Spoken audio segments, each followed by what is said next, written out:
yang saya maksud dengan kelas menengah itu adalah kelas yang sangat independen sebenarnya. Mereka itu profesional. Itu yang kurang. Itu yang nggak ada. Karena nggak ada di Aceh itu nggak ada oligarki. Kalau begitu di Yang Indonesia ada Islam ketika masuk ke Indonesia itu Islam yang kosmopolit dalam arti karena yang datang kemari itu para pedagang dan para pelaut gitu. Jadi mereka udah lihat dunia luar, makanya sangat kosmopolit yang datang. Tapi ketika masuk ke Indonesia, Subscribe, like, dan nyalakan loncengnya. Mirja, pertama dulu, bisa nggak diceritakan kepada kami dan tentu kepada pemirsa Sago tentunya, Ya. bagaimana pengalaman Mirja mendapatkan beasiswa mulai dari short course waktu S1 dan S2, dan itu kan misalnya S2-nya S2 Australia di Inggris ya. Nah, apa yang persiapan apa dan bekal apa yang mesti kita miliki supaya dapat beasiswa di manapun? Baik, terima kasih Bang Mukhlis. Yang pertama sudah pasti kalau kita ingin beasiswa ke luar negeri, terutama di negara yang berbahasa Inggris, syarat pertama itu bahasa Inggrisnya. Seperti itu. Nah, cuman memang kalau saya balik ke tahun 2007, saya 2007 itu dapat short course di Ohio University. Berapa lama? 2 bulan cuman. 2 bulan. Cuman 2 bulan. Cuman yang mau saya bilang Tapi itu bahwa waktu S1 ya?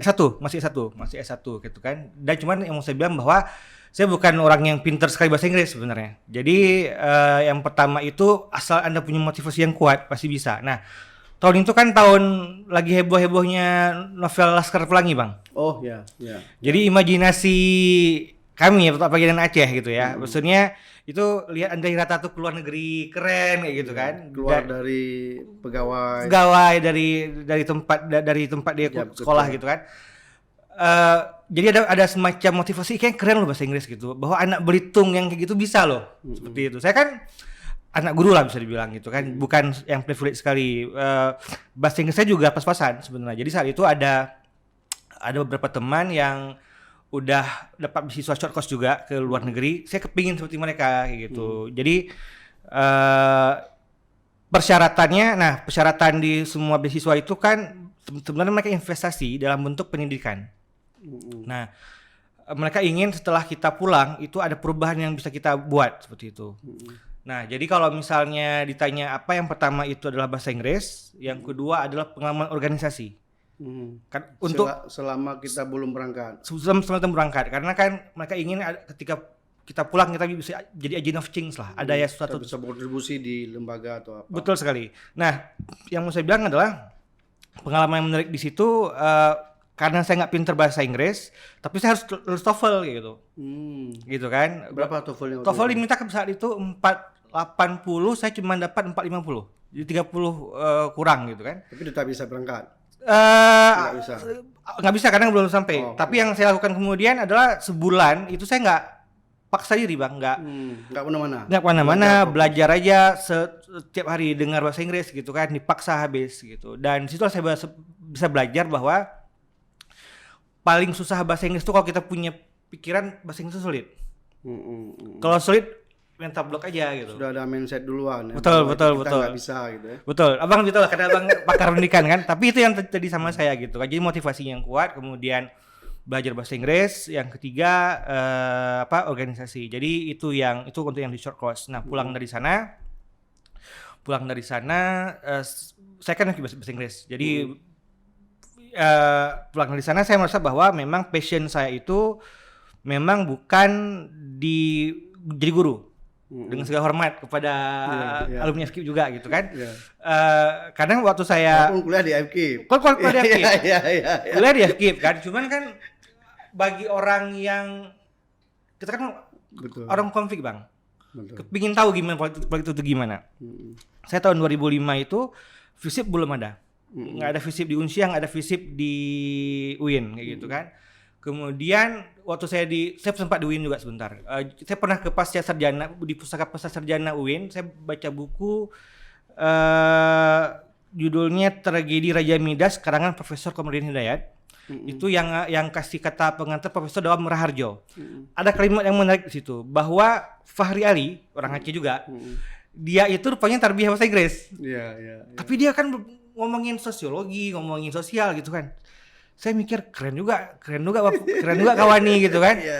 Jadi saya mikir kalau saya mau pakar politik atau pakar sosial lah, ilmu mata kuliah apa yang saya ambil gitu. Nah, jadi saya ambil FK bahasa Inggris karena Fahri Ali di situ. Ya.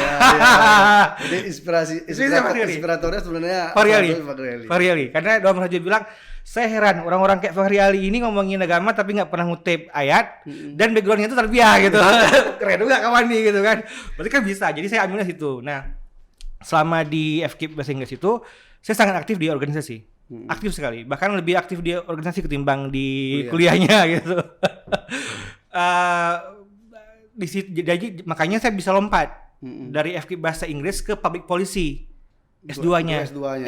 Karena waktu saya apply itu yang saya kuatkan di organisasi saya gitu. Dan mungkin teman juga tahu bahwa saya kan juga sering nulis dulu Bang di Serambi kan.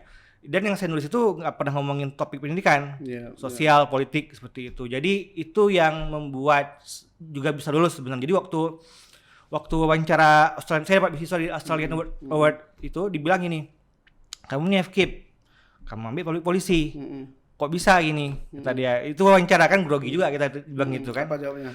Saya bilang lihat CV saya tuh lebih anak FKIP atau lebih anak politik saya bilang. Iya.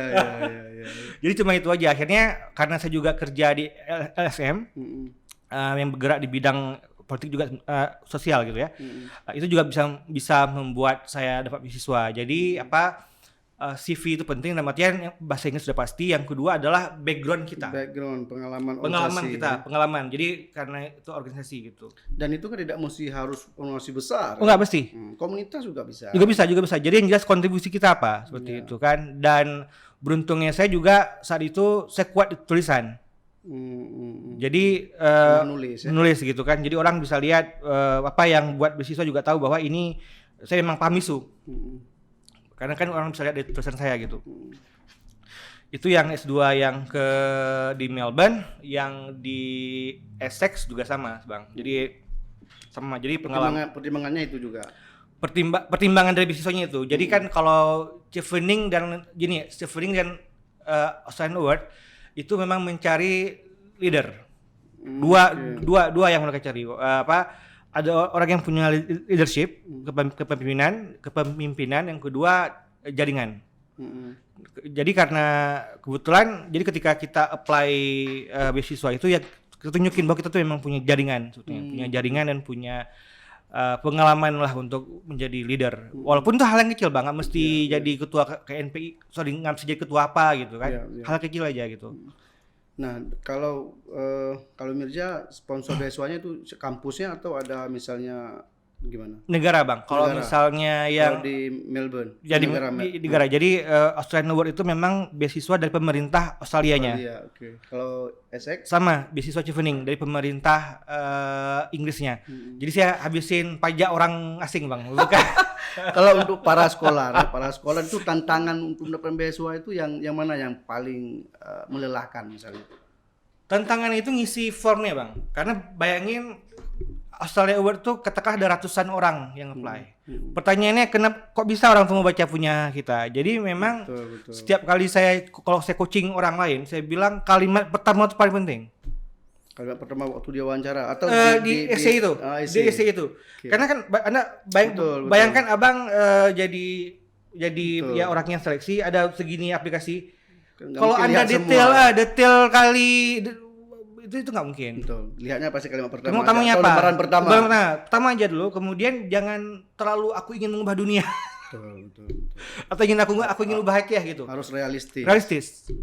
Jadi kalau saya tuh lebih lihat apa yang saya punya sekarang, apa yang saya kurang. Kemudian kalau saya sekolah ini saya dapat skill apa, saya pulang apa yang bisa saya ubah. Walaupun pas pulang belum tentu bisa kita ubah juga, cuman itu lain ya. Atau ya lagi. Cuman itu cara-cara isinya gitu kan. Betul. Jadi caranya realistis saja. Jadi dilihat anak-anak punya potensi untuk dia bisa berkontribusi, dia butuh sekolah dari kita. Seperti itu. Setelah dia pulang dengan skill yang kita kasih, dia dapat. Makanya kunci saya itu juga ketika saya milih kampus apa, saya akan cari mata kuliah apa di situ dan siapa gurunya. Oke. Jadi itu alasan saya. Ya? Jadi saya bilang saya mau sekolah ini karena saya mau berguru sama si A, belajar ini supaya pas saya pulang saya bisa ini. Oke, itu kita bahas nanti di sesi berikutnya. Itu menarik juga. Itu artinya belajar bukan hanya dapat beasiswa, tapi kita mau berguru dengan seseorang. Itu juga. Kayak gitu. Ya. Oke, kembali ke beasiswa tetap. Sekarang, menurut Mirja, tantangan adik-adik kita ini untuk mendapatkan beasiswa itu apa kira-kira? Kalau kalau untuk Aceh mungkin masih bahasa Bang. Bahasa kan dibandingkan dengan anak Jakarta atau yang di luar Aceh, mereka lebih lancar bahasa Inggrisnya. Satu, yang kedua, kalau mereka adik-adik kita ingin beasiswa, pahami isu lokal. Pertanyaannya kecakapan isu lokalnya, tahu masalah apa, tahu masalahnya apa, kemudian sudah ada organisasi dalam artian ketika dia pulang dia ada tempat untuk berkontribusi, tahu masalah, dan dia bisa meyakinkan para pemberi beasiswa bahwa dengan ilmu yang saya punya ini saya bisa beri kontribusi perubahan walaupun itu hanya kecil. Betul. Itu sih Bang. Nah, dulu waktu masa kami itu beasiswanya dibagi dua, ada beasiswa dalam negeri dan luar negeri. Sekarang kan sudah terpusat di LPDP kan? Oh, yang sekarang LPDP ya. LPDP sekarang. Nah, apa kemudahan menurut artinya kan Mirja punya kawan-kawan juga yang lulus di LPDP sekarang kan? Apa kenikmatan atau kemudahan lah dari LPDP-nya? LPDP saya belum pernah dapat, cuman yang saya tahu mudahnya LPDP dia kan lebih terbagi pada tiap provinsi mungkin Bang ya. Maksudnya udah itu udah di kota. Udah dikotakan, maksudnya provinsi A, provinsi B, kemudian juga ada beasiswa, katakanlah beasiswa untuk santri misalnya, khusus santri, ada beasiswa juga untuk orang miskin. Jadi lebih gampang sebenarnya PDP. Karena itu kan juga uang dana abadi. Betul. Tapi saya memang nggak berani bicara terlalu banyak Bang, karena beasiswa saya itu beasiswa pemerintah Australia dan pemerintah Inggris, jadi kurang. Ya. Kurang tahu. Memang beda. Mirja ini levelnya internasional. Kalau kami nasional. Kalau saya dulu dapat beasiswa pendidikan dalam negeri lah. Nah, satu lagi Mirja soal beasiswa. Dulu kan sepertinya pasca tsunami kan sedikit ada semacam karpet merah lah untuk anak-anak Aceh ya, supaya betul. dapat beasiswa dengan mudah. Ya. Nah, sekarang Mirja melihat bagaimana? Nah, makanya itu dia. Kalau Australia Award dulu Aceh juga termasuk saya beruntung gitu. Ada kuota khusus dengan Papua juga. Sekarang kan udah nggak ada lagi untuk Australia Kalau Award. Papua masih barangkali. Papua masih. Kalau Aceh udah Afirmasi. Aceh udah dianggap sudah maju gitu kan. Kalau belum. Oke, jadi tantangannya kita bersaing sama orang luar Sumatera, orang luar Aceh juga gitu. Jadi Jawa, orang Bandung kita orang Bandung bersaing gitu kan. Jadi memang harus lebih bagus kualifikasinya gitu. Jadi tantangan lulusan S1 di kita kalau mau kuliah ke luar negeri harus betul-betul bisa, dan memang tetap kuncinya itu adalah kan gini, apa yang membuat kami, kalau saya jadi pemberi beasiswa, saya akan tanya apa yang membuat saya tuh memilih kamu ketimbang yang lain. Betul. Yang dilihat itu adalah yang pertama kemampuan kita dan kontribusi kita tadi gitu Bang. Jadi mau gimana pun ya nggak akan kemana-mana, pasti di situ gitu. Itu aja sih Bang. Cuman saya khawatir juga kalau kita ke warung kopi kan banyak anak Aceh yang main game dan sebagainya, itu sedih sih. Belakangan. Dulu kan nggak ada gitu Bang. Dulu nggak ada. Terus sekarang ya, beberapa kawan-kawan di luar itu kan apply guru, apply untuk birokrat. Mereka les di sana, kuliah di perguruan tinggi yang levelnya tinggi, yang grade-nya bagus. Kemudian siang dan sorenya mereka les. Mereka tes ASN kan dengan mudah. Kalau kita kan masih berpikir, oh ini nggak penting les itu, oh ini nggak penting. Itu juga, cuman sekarang kelebihan zaman sekarang menurut saya juga banyak sekali kalau adik-adik kita mau itu bahan IELTS, TOEFL itu di YouTube. Iya ya. Jadi akses terhadap pembelajaran itu mudah. Mudah sekali. Bahkan saya pribadi saya masih belajar bahasa Inggris Bang.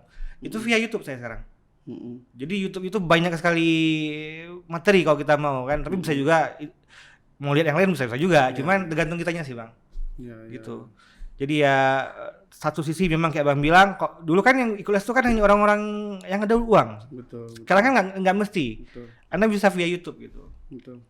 Bahkan saya dulu ada adik letting yang TOEFL-nya itu 680. Wow. Penuh, nggak pernah, berarti satu pun dia nggak salah. Ngeri. Nggak pernah ikut les sekalipun. Oh ya. Hanya dari dia juga saya belajar. Hanya sering nonton film bahasa Inggris. Karena kan lulusan kita sini juga. iya, karena kan gini, kalau kita pertanyaannya kan gini, kenapa kita bisa bahasa Indonesia? Kita nggak ada diajarin sama ayah kita SPOK gitu. Betul. Grammar nggak ada. Kita cuma dengar aja, Bang. Ada anak-anak kecil itu bisa bahasa kan karena mendengar gitu. Jadi tanpa pressure kan, tanpa tekanan kamu harus tahu grammar ini, kamu tetap bahasa nggak ada. Jadi dari mendengar, nah itu juga yang saya lakukan sebenarnya. Jadi ketika tadi saya bilang bahwa saya mau ke sekolah, yang saya lakukan itu adalah nonton film Inggris sebanyak-banyaknya. Seru juga. Betul. Karena dengar, Betul. karena dengar kan, saya dengar akhirnya terbiasakan di alam bawah sadar seperti itu. Nah, masalahnya adalah di sekolah kita itu bahasa Inggris itu grammar. Nggak boleh salah, nggak boleh ini. Jadi takut kita kan. Jadi itu duluan. Itu duluan, salah kali.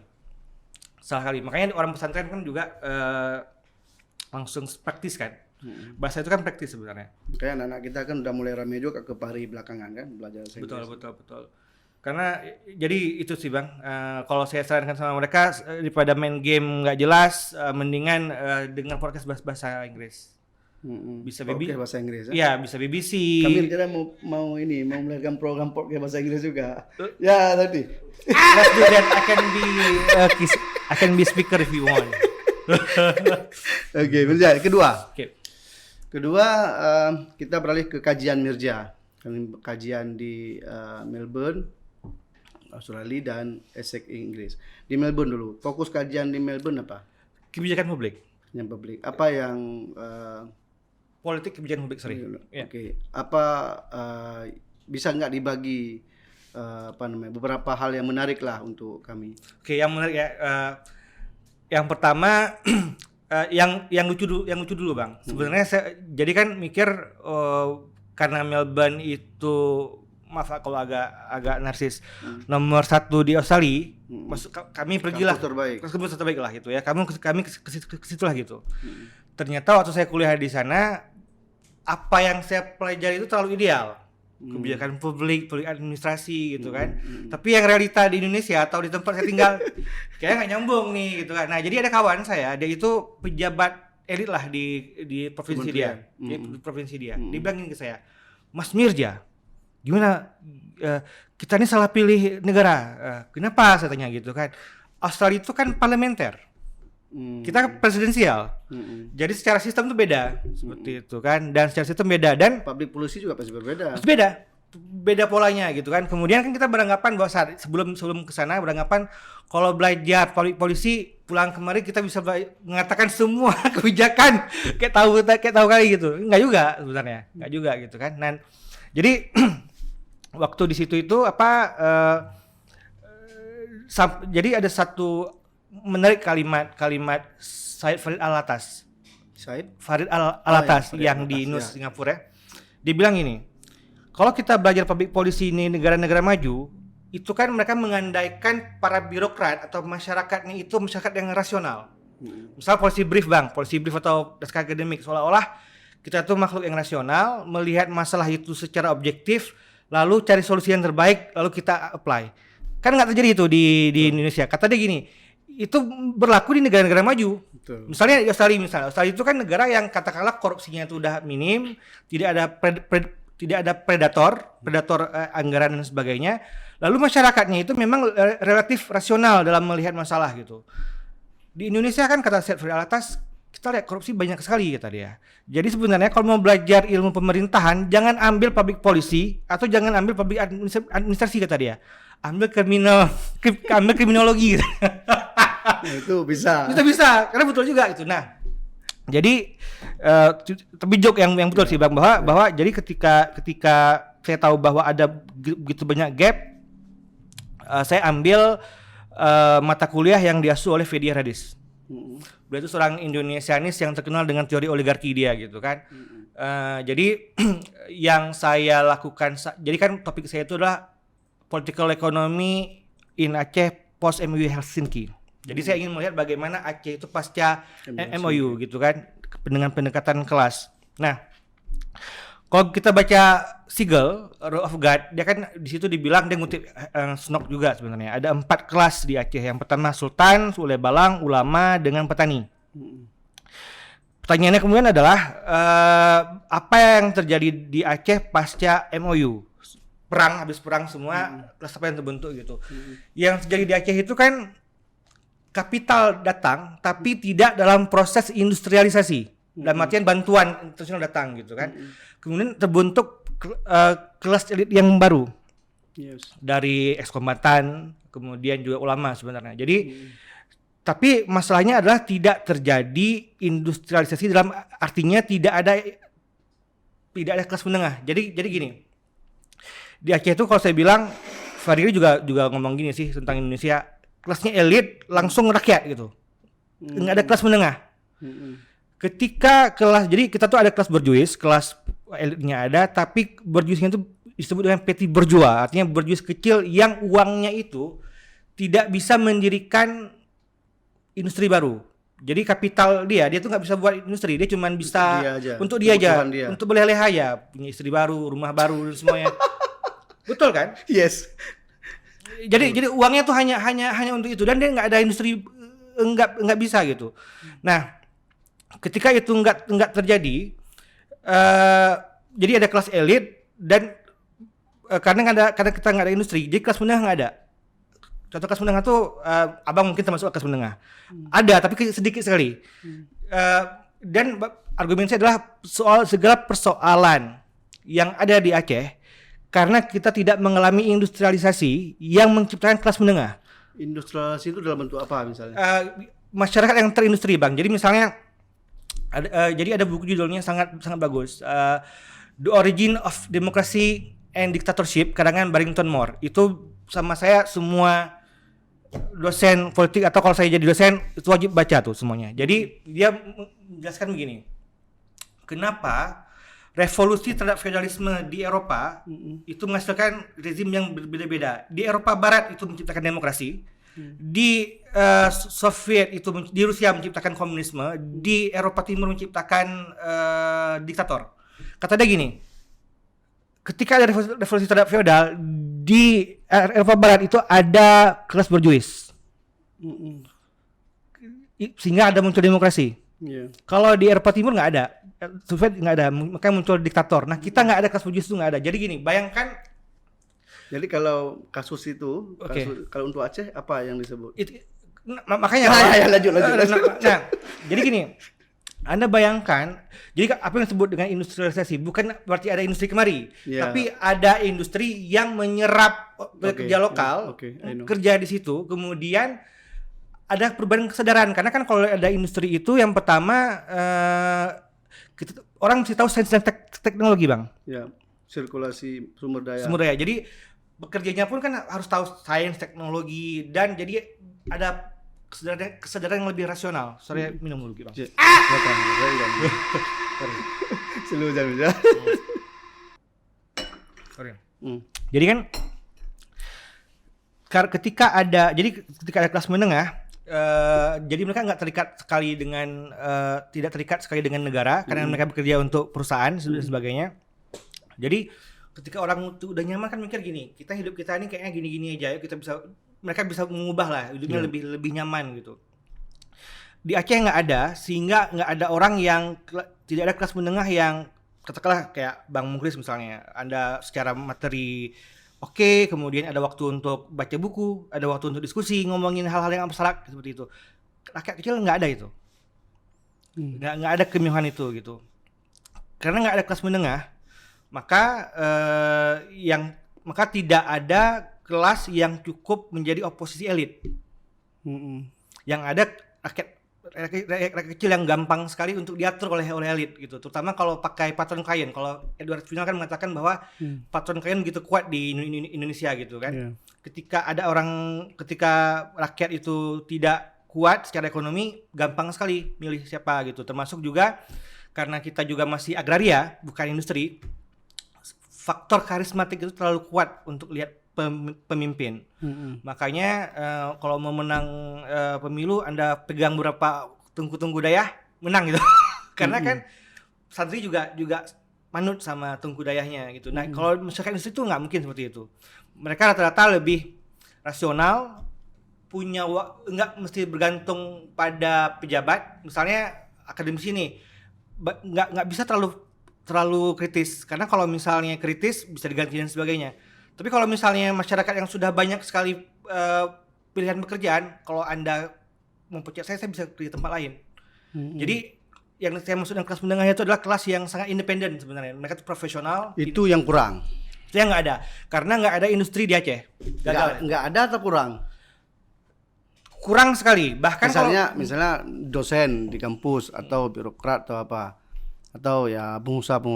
Nah itu kelompok kelas menengah atau bisa dibilang kelas menengah, tapi kelas menengah yang nggak independen, yang lemah. Sudah kali. Misalnya kayak saya ini kalau bahasa saya itu lampen intelijensia, artinya intelektual yang sangat lemah secara ekonomi. Serius. Didengar sama Alka nanti marah dia tuh. Lampen intelijensia, karena begitu. Karena sebenarnya kan kelas menengah itu muncul di masyarakat industri yang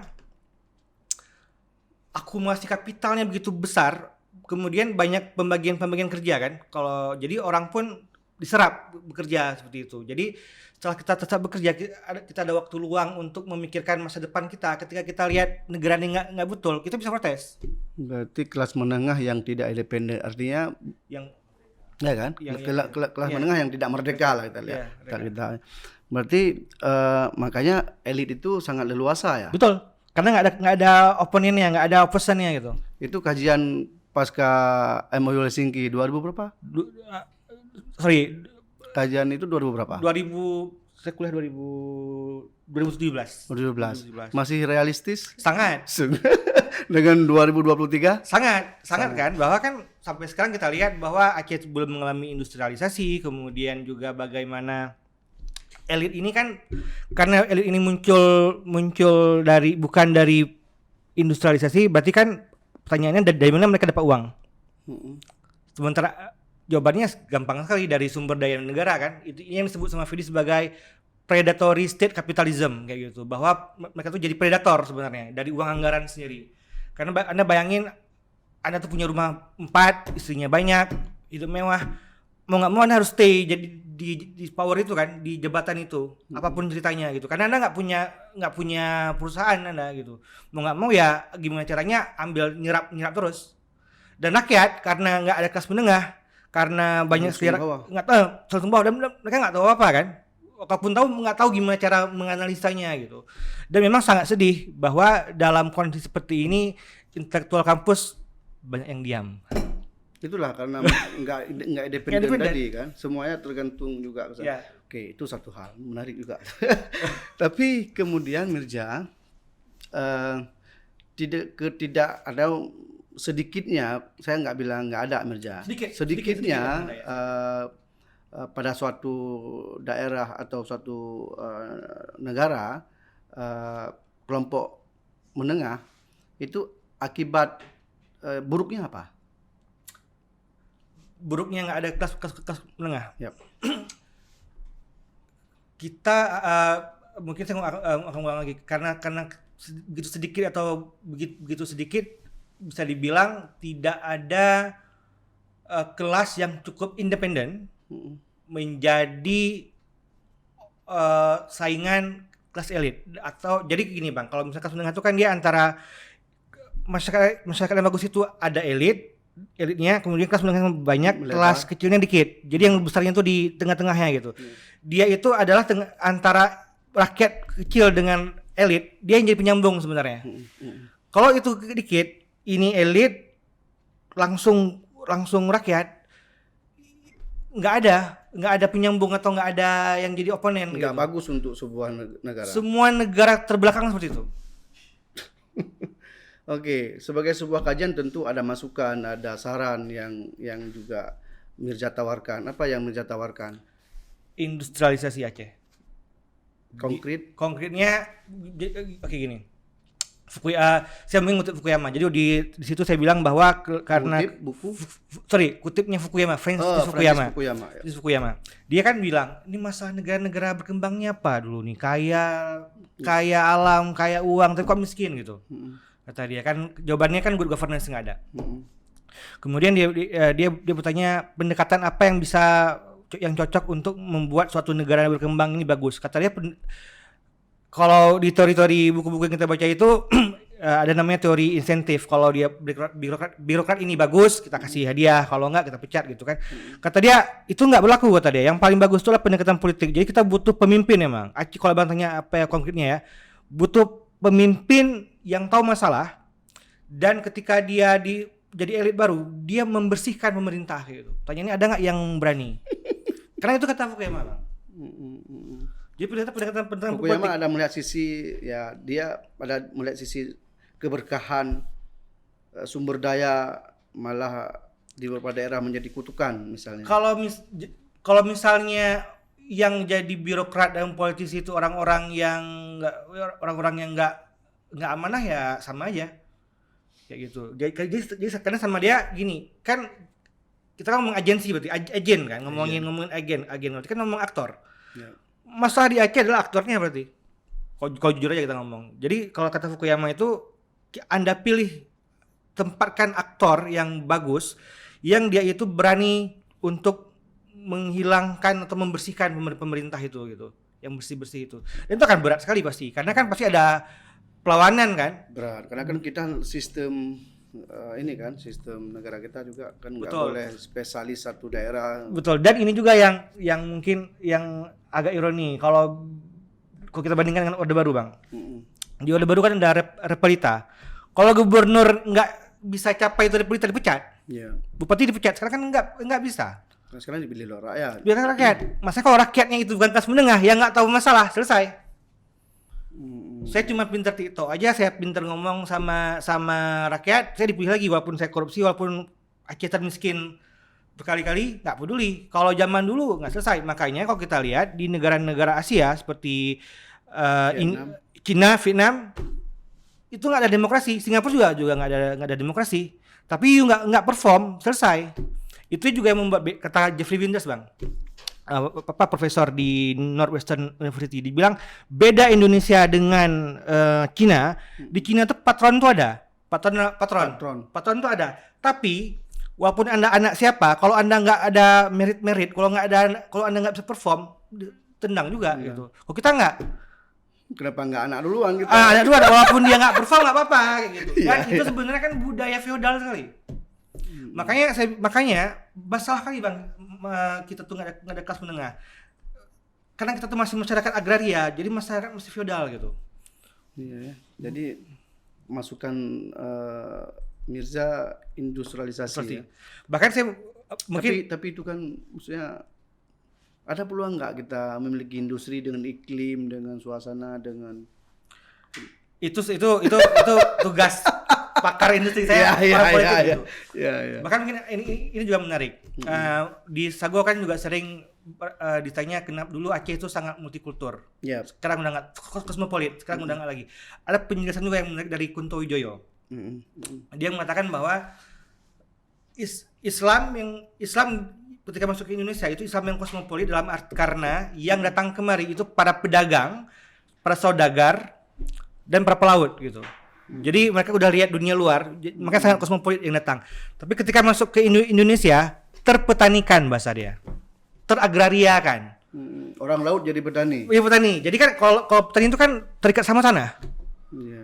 Anda nggak kemana-mana gitu, nggak kemana-mana, Anda hidup nyaman. Akhirnya makanya ada muncul kenduri, kawan saling kawan. Kemudian secara agama pun hanya fokus kepada satu mazhab. Tapi kalau Anda kosmopolit nggak mungkin seperti ini. Jadi memang sama saya segala persoalan yang ada di Aceh itu tak adanya industri. Satu, yang kedua, bagaimana dengan posisi pengetahuan?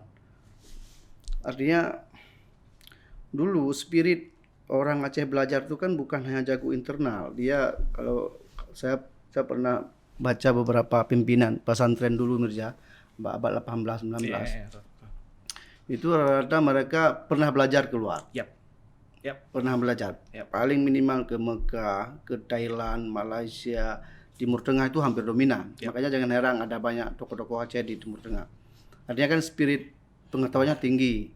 Itu barangkali bisa kita buat sebagai sebuah alasan bahwa masyarakat kita dulu tuh masyarakat yang kosmopolit, ya kan? Yap. Nah, tapi belakangan orang-orang kita cenderung belajarnya samping rumah ya, termasuk saya, Mirza enggak.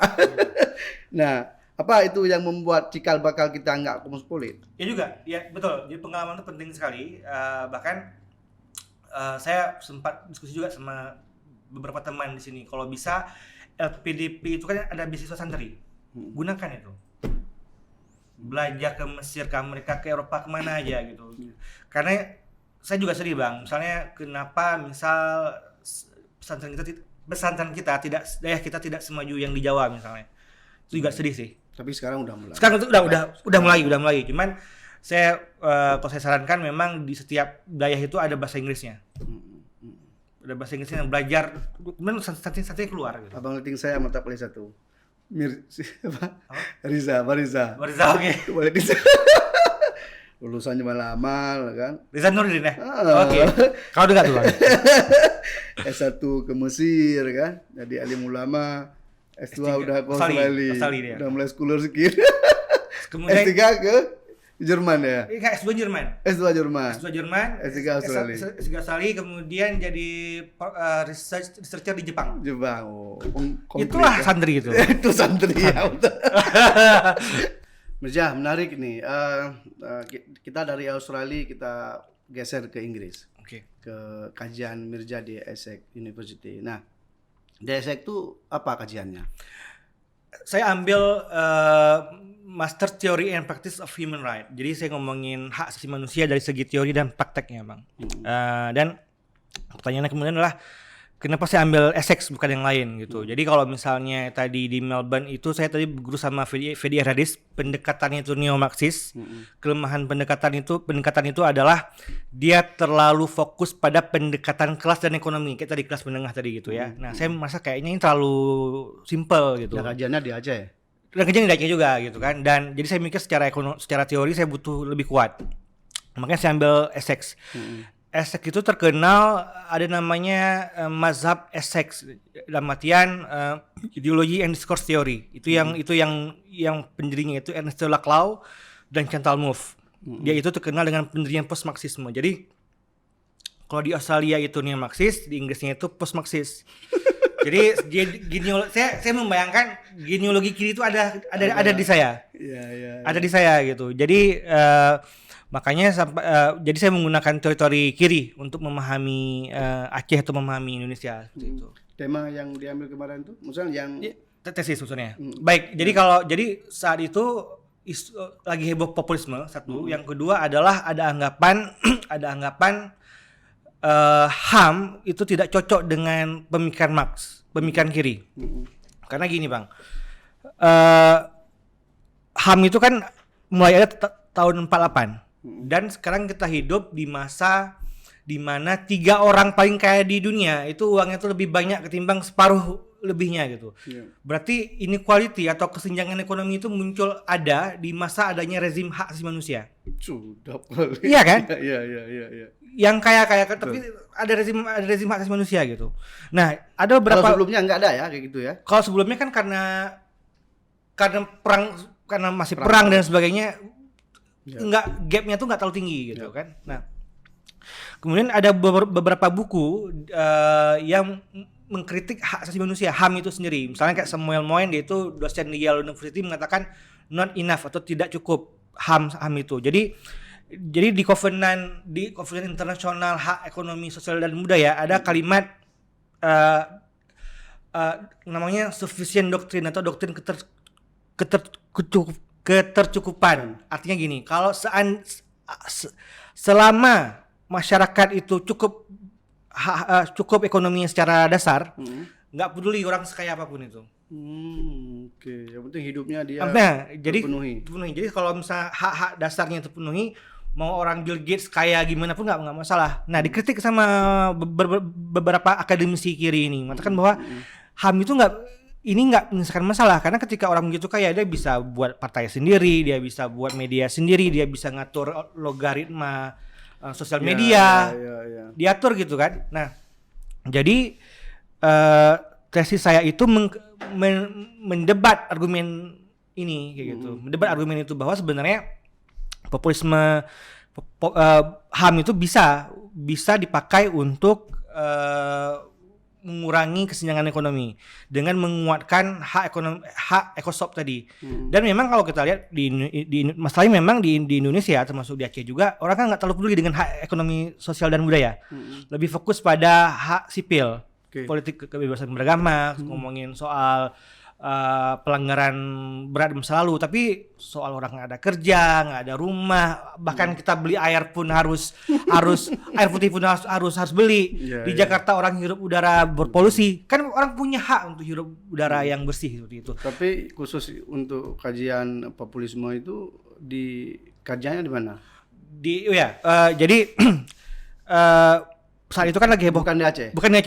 Saat itu kan lagi heboh populisme gitu kan, dan anggapannya bahwa banyak sekali beranggapan bahwa populisme itu berbahaya bagi politik. Karena itu, jadi saya lihat orang mengkritik itu. Sebenarnya kan populisme itu ada dua, populisme berbahaya bagi demokrasi. Berbahaya bagi demokrasi ya. Jadi ada dua, ada populisme kiri, ada populisme kanan. Apa contohnya? Populisme kanan itu kayak Trump Modi di India. Jadi populisme kanan itu karakternya dia frontal.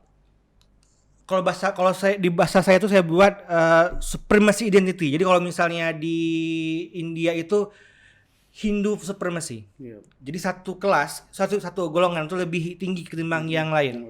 Di Amerika itu white supremacy. Ya kan, supremasi yang putih, yang kulit putih itu kan. Nah, itu masalahnya. Jadi karakternya itu adalah kita ini jadi kan karena tadi ada kesenjangan ekonomi. Kalau Trump bilang gini, tau nggak, kita ini miskin gara-gara imigran. Iya. Gara-gara imigran, Muslim dan sebagainya. Kalau semua dibilang hidup kamu ini sulit karena gara-gara Muslim gitu. Itu populisme. Jadi sebenarnya definisi populisme adalah Anda menciptakan ini kalimat central move ya. Anda menciptakan political frontier, menciptakan jarak politik saya versus kamu untuk bertarung. Cuman kalau misalnya di populisme kanan dikonstruksikan bahwa segala persoalan kita itu gara-gara orang luar dan solusinya adalah kita harus habisin mereka gitu. Mana bedanya dengan demokrasi? Demokrasi juga ada seperti itu, bahwa us versus them itu juga ada. Cuman dia tidak terlalu itu dia debatnya. Makanya saya di situ saya bilang sebenarnya populisme itu demokrasi itu butuh populisme sebenarnya. Karena demokrasi butuh populisme. Ya, untuk sehat. Untuk sehat karena kalau misalnya demokrasi adem ayem aja, ada kelas-kelas, ada kelompok-kelompok yang termarginalkan, itu nggak terdengar suara-suara dia gitu. Tapi kalau kita lihat misalnya kasus populisnya Jokowi, bagaimana dia Jokowi termasuk populisme. Iya, betul. Dia secara karir bagus sekali, mulai dari wali kota terus menjadi presiden 2 periode. Kemudian dia sekarang mendorong anaknya, kan? Pada sisi Mirza bilang bahwa populisme itu butuh demokrasi. Ada nggak populisme itu hubungannya dengan potensi oligarki atau otoriter atau apalah? Ini yang menarik Bang. Kalau pertanyaan kemudian apakah Jokowi itu populis? Kalau sama saya sekarang, dulu iya, dalam artian dia mencitrakan diri sebagai orang kecil kan, dari wong deso, pelanga-pelongo dan sebagainya. Bukan pengurus partai. Bukan terlalu tidak, dan melawan oligarki juga. Itu kan retorika dia. Tapi kemudian apakah sekarang dia masih populisme? Saya rasa juga saya rasa itu dipertanyakan. Bahkan kalau kita lihat tidak ada lagi wacana populisme di Indonesia kan udah nggak ada yang ngomong itu. Bahkan yang lucunya juga di internasional pun wacana populisme juga udah hilang. Artinya apa? Artinya waktu masa Trump dan Modi dulu atau Bernie Sanders juga, itu orang heboh dengan fenomena Trump sehingga semua akademisi bicara populisme. Sekarang udah nggak lagi karena ternyata bahwa populisme itu nggak bertahan lama. Ya. Nggak bertahan lama karena orang tahu. Akarnya nggak kuat. Nah, karena nggak kuat dan cuman kuat bikin orang emosi kan. Brand. Nah, cuman memang di tesis saya itu saya meredefinisi populisme. Apa itu? Jadi karena gini, populisme kan baru terkenal ketika ada Trump sebenarnya. Cuman Ernesto Laclau itu tahun 70-an udah buat teori populisme. Sebelum heboh itu. Jadi populisme yang saya bilang di sini adalah dia mengkritik Karl Marx. Kalau Karl Marx kan mengatakan bahwa dia menganjurkan pertentangan kelas, bahwa kelas proletariat atau pekerja versus kelas berjuis atau kapital ya. Nah, artinya pertanyaannya gini, apakah kalau saya besok kerja di pabrik langsung saya jadi proletariat? Kan enggak. Apakah saya langsung jadi agen perubahan revolusi? Kan enggak. Kata si Laclau, kelas itu bukan sesuatu yang ada di luar sana, tapi kita konstruksikan gitu. Jadi kata dia definisi populisme si Laclau, Anda menciptakan sebuah narasi yang bisa merangkum orang-orang yang berbeda. Mau dia petani, pekerja, pejabat, elit ke satu buah wacana untuk melawan elit gitu. Jadi itu populismenya. Jadi saya di tesis itu saya mengembalikan apa itu populisme sebenarnya. Karena memang populisme pada masa saya 2020 itu memang semuanya dibilang populisme kan enggak mungkin. Sama kayak oligarki. Oligarki juga bermasalah sebenarnya, Bang. Kalau kita bilang oligarki itu adalah the rule by the few atau dipimpin oleh sekelompok orang, maka astaga ini juga oligarki. Yang memimpin cuma segelintir orang. Kampung juga oligarki, dipimpin sama pemimpin orang. Kan jadi kan ada kerancuan gitu. Sampai ada Jeffrey Winters yang kemudian menjernihkan apa itu oligarki. Bagi dia oligarki itu adalah elit yang sangat kaya yang memakai kekayaannya itu bukan untuk memperkaya diri, tapi untuk mempertahankan kekayaan dia. Karena kata dia gini, nggak memberi kemaslahatan. Nggak. Jadi karena kata dia gini, di sepanjang sejarah orang kaya itu takut uangnya itu diambil, materialnya itu diambil.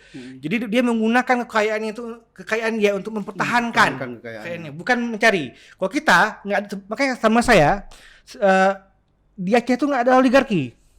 Kalau begitu di Indonesia yang ada elit. Di Indonesia ada. Indonesia ada. Karena saya tahu ada orang yang hanya dalam kekayaannya. Dengan menggunakan kekayaannya dia bisa buat partai, dia bisa buat media semua. Jadi dia betul-betul kayak mesinnya yang berputar. Bahkan kalau di Thailand itu kan ada oligarki yang bisa mendanai demonstrasi seminggu penuh atau sebulan penuh. Walaupun sambil main golf itu. Aceh nggak ada gitu. Di Aceh nggak ada oligarki. Yang ada elit.